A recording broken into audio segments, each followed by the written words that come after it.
guys, welcome back to my channel. Welcome if you are new. My name is Heather. I'm a homeschooling mom of 3 kids, elementary and high school age. Today is going to be part 2 of my goal setting series for 2025. If you've not seen part 1, I will leave that linked in the description box. And if you're interested in coming and checking out my community where we've been walking through all of the prep work and setting goals together live, I will leave a link for my membership community in the description box so that you can come check it out. We just had our second live session yesterday. We have one more live session next Thursday. It is a co-working session. We chat a little bit about goals at the beginning and then work on goal planning together. It's a lot of fun. I hope that you will come check it out. There are a few things that I will be using today to chat about goal prep with you. The first is my Lightstream notebook. This is an A5 softbound Lightstream notebook. I am using an A5 for the first time this year. I will let you know that I wish that I had purchased a B5 size. I thought that I could, use an A5 notebook because I did not use all of the pages in my B5, so I figured I would probably fill up this A5, but it's a little small for me. I wish it was a little bit bigger, but this is the notebook that I will be using. I do have a whole video walking through why I use a goals notebook and how you can use one. I'll also leave that linked in the description box because I feel like that would be helpful, especially if you do not use a goal planner or any goal system. A notebook is all you really need to set goals. The next thing that I will be using is my PowerSheets. We're going to be talking all about brainstorming our year ahead. So I use the PowerSheets. I've been using the PowerSheets since 2015. Absolutely love them. I did take a couple of years off where I was just using a notebook and creating my own tending list, but I love the questions in the PowerSheets. I love the focus on reflection and how they kind of take you step by step through the goal setting process. I do things a little bit differently, but I love all of the questions and especially the yes and no list. That is something that I never did until the PowerSheets, and it is one of my most favorite tools to use as I'm setting goals and thinking ahead to the new year. And then the last thing that I will be using is my Cultivated Life Evaluation Guide, and this is just helping you figure out your grade for the CLE categories. I do not set my goals within those CLE categories, the Cultivated Life Evaluation categories. Instead, I set my own categories, which probably could be put into the categories that are in the CLE guide. Instead, I use the CLE categories as just kind of an overall check on the wellness areas of my life and how I feel like I'm doing overall. I don't want that to hold you back. If you don't want to set goals in those specific categories, you don't have to. They do have a blank category now that they started last year in the CLE categories, so you could go in and just choose your own category for every single goal. That is what I do, but this is very helpful. It takes you through a bunch of different questions to help grade yourself, and we will be talking about that today. So we are going to be talking about brainstorming your year ahead. Last week we talked all about reflection, what happened in the previous year, what were the challenges, what were the good things, and those kind of help you to figure out the theme that you want your next year to be. What is the focus that you want to have for your goals for the coming year? Is there some sort of a feeling that you are looking for? Like I said last week, my word of the year for 2024 was simplify. I wanted to simplify my systems. I wanted to simplify my planning routine. I wanted to simplify the amount of tech that I was using. So there was a lot of tech detox stuff going on. I wanted to simplify the amount of stuff that I had. So that is how I kind of set my goals last year, through that word simplify. This year, I've thought of a couple of different words. Slow, because I still want to slow down a lot more.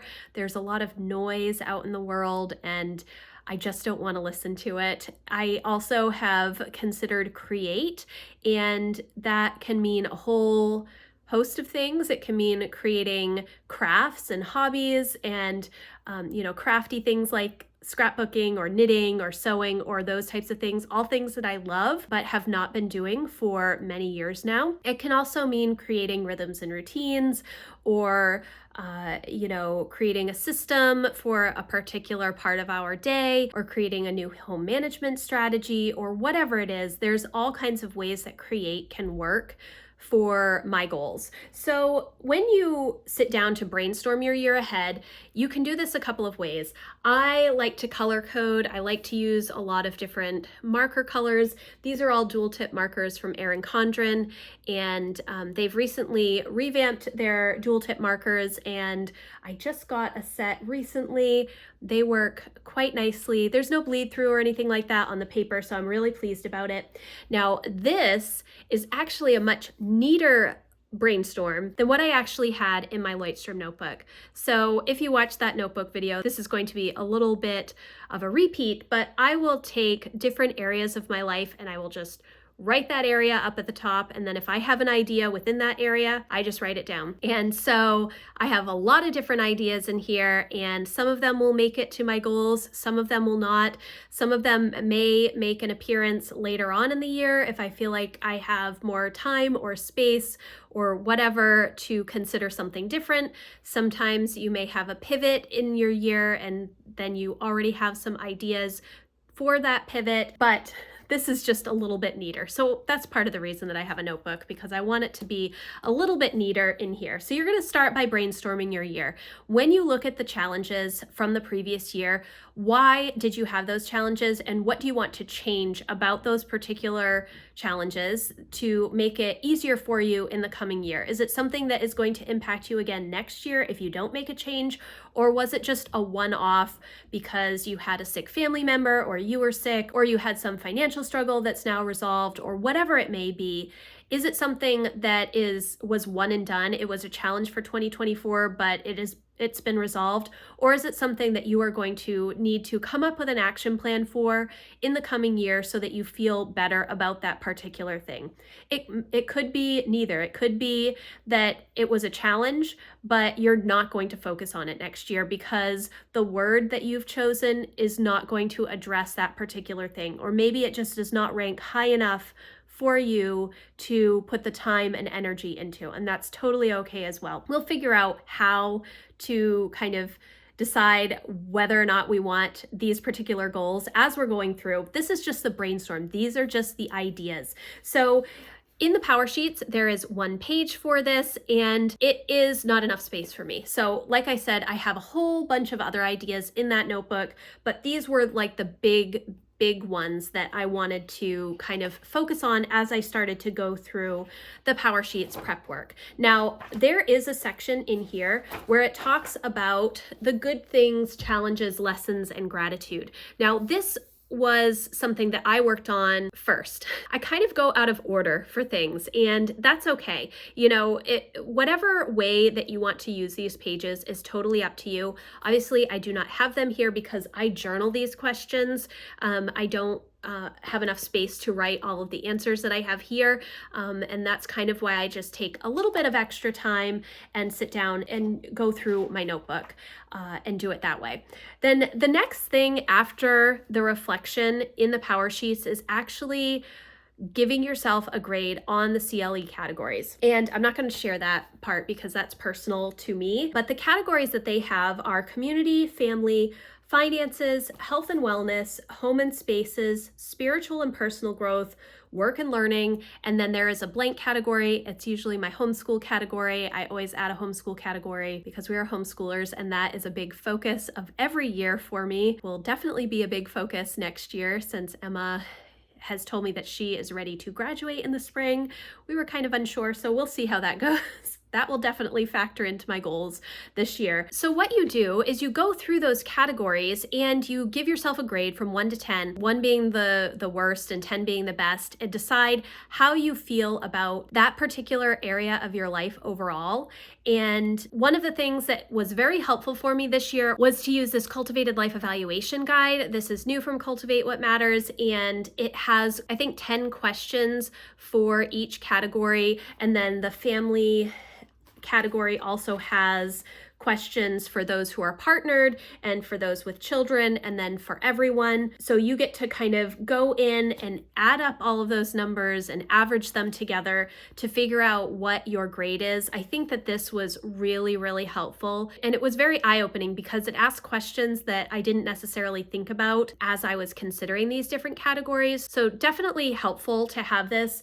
And there's space for you to answer the questions when you're doing prep work and then for each quarter of the year. So when you do your quarterly refresh, you can go in and average the new number, give yourself the grade, and kind of see where you were for the previous quarter or where you started.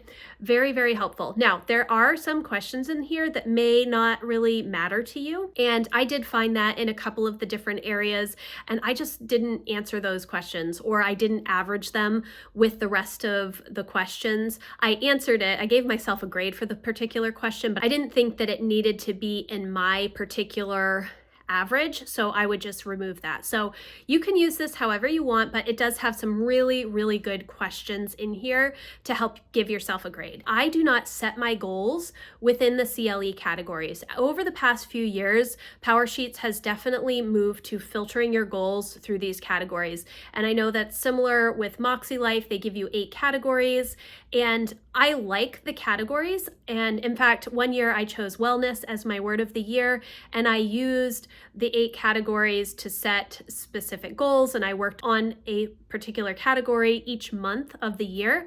Even though there's only 8, a couple of them I worked for more than a month. So I still check in each month with the different CLE categories just to kind of see where I'm at, and that does help me see if I need to put more effort into a particular area of life, but it doesn't necessarily factor into my goals. Now, my goals could most likely be put into those individual categories.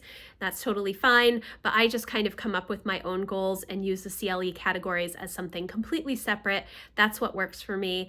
You can choose to do it however you want. You can ignore the CLE categories. You can set goals within those categories, however you want to do that. So once you have kind of brainstormed your year and you've done those grades for the CLE categories, the next step that I work on is my yes and no list. And I look at that brainstorm and I think about the amount of time that I have in the coming year and kind of figure out what are the things that are going to be most important to me and how can I make sure that I have the time to do those things. So a lot of a yes and no list for me is to remove decision fatigue. I want to make the decision now as to what I'm going to do in the future so that I don't have to think about it in the moment. It's a ridiculous number. I think it's like 30,000 decisions a day. Is that right? I'm going to look it up because that's going to drive me insane now. Let me check. Yes, it is 33 to 35,000 decisions a day. Think about that. That is absolutely insane. So if there is something that I can do now to save myself some mental energy later, I'm going to do it. Now, the caveat with a yes and no list, you do not have to stick to a yes and no list. You can always change your mind. There is nobody that is saying you have to follow this yes and no list. However, if you make these decisions ahead of time, there is a reason that you're making these decisions. And if you want to say yes to something that you've already said that you're going to say no to, you really have to take a step back and figure out why you are changing from no to yes. And if you change from no to yes, that means that you're going to have to say no to something else. We do not have unlimited time. We do not have unlimited resources. And sometimes the world feels so available to us that we forget that. There are so many people that are doing so many things. How can they do all of these things? And I'm not living up to that. That's where some of that fear of missing out comes in.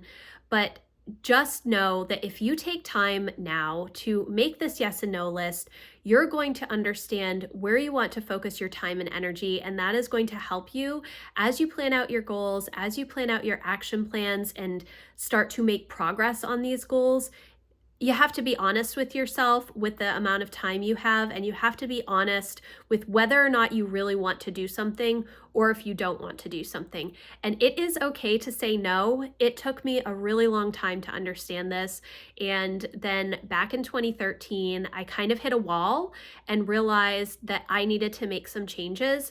And I honestly stripped back everything and said no to everything for a pretty large season so that I could recenter myself, figure out what's most important, what are the things that matter most to me and my family, and focus on those things, and then slowly added other things back into my life. Now, you do not have to go to that extreme. I had to in that season of life because I was driving myself crazy. I was not able to make any progress because I was trying to do so many little things for so many different people, and I forgot about me as also a person. So making that yes and no list is very, very valuable, not just to help with decision fatigue, but just to pre-make some of those decisions and almost give yourself permission to say yes or no in the moment without having to justify the reasoning behind that. You can say no, it is a complete sentence. You can say yes, and that's a complete sentence as well. You don't have to justify your yeses and nos. So just keep that in mind. I think that's probably one of my favorite parts of the PowerSheets prep work. And the first year that I did a yes or no list, I think was back in 2014 or 2015. And it was eye-opening for me to do that. So that is the next section, just kind of figuring out where you want to spend your time and where you don't. And it's possible that within your brainstorm, you wrote things down. And then as you go back over that, you'll be like, well, I wrote this down, but it's not up here. It's really way down at the bottom. It doesn't mean that it can't be a project later on in the year. It's possible that third or fourth quarter will come around and you have done all kinds of stuff and you need something else to do. But it's also okay to say, you know what, this isn't the year for this particular thing. So evaluate what you've written down, some of your ideas with your yes and no list. Where are you going to spend your time and where are there going to be trade-offs? Because like I said, if you say yes to something, you have to say no to something else. We do not have unlimited time and resources. So just keep that in mind as you're going through this prep work. And then with all of that in mind, the next step is to go back through and brainstorm your goals. So in the PowerSheets, they do give you space within all of their CLE categories. So you can either bullet point some different goal ideas in here under these categories, or you can grab a notebook like I do and brainstorm different goal ideas in here. And then what I do is I will take that goal idea and write it at the top of its own page and write down some projects associated with that goal underneath. This is all about just brainstorming the things that you want to get done in the new year and going over what fires you up, your yes and no list, your previous brainstorm, and then all of that reflection that you did last week. This is going to help solidify in your mind the things that are important to you that you want to focus on in the new year. Now, you can always pivot, you can always change things up. I set my goals in kind of a weird way. I don't know. I don't necessarily think it's weird, but sometimes it does sound a little funny compared to how other people explain goals. I have these overarching ideas, different directions that I want my life to go in, and then within those different ideas, I will have 12-week projects. I utilize the 12-week year, the book, The 12-Week Year, and that process of 90-day goal setting to kind of figure out what projects I want to work in within the 90 days. And I don't necessarily think about the entire year overall. I don't plan out things for every single season until I kind of do my seasonal refresh. I always have an idea list running. There's always the next quarter or next month's idea list in my notebook. It's one of the reasons that I keep a notebook, because things come to mind. I want to write them down to focus on as I'm going through, because sometimes you will start a project and you'll start that project, but you won't know every single step in order to complete that project. And as you're going, you'll come up with new ideas, new systems that you want to implement, or new things that you want to try within this particular project, and you need a place to keep track of that. So That is the next step, kind of brainstorming your goals and the projects that you may want to work on in the first quarter. I start an idea list right now, and that's where we're going to stop off for today. I want to thank you guys so much for watching. If you like this video, please give it a thumbs up. If you do want to come over and check out my membership community, I would love to have you. We have one more session, like I talked about, live, but the other 2 sessions are available as a replay. So thank you guys again so much for watching, and I will see you in the next video. Bye, guys.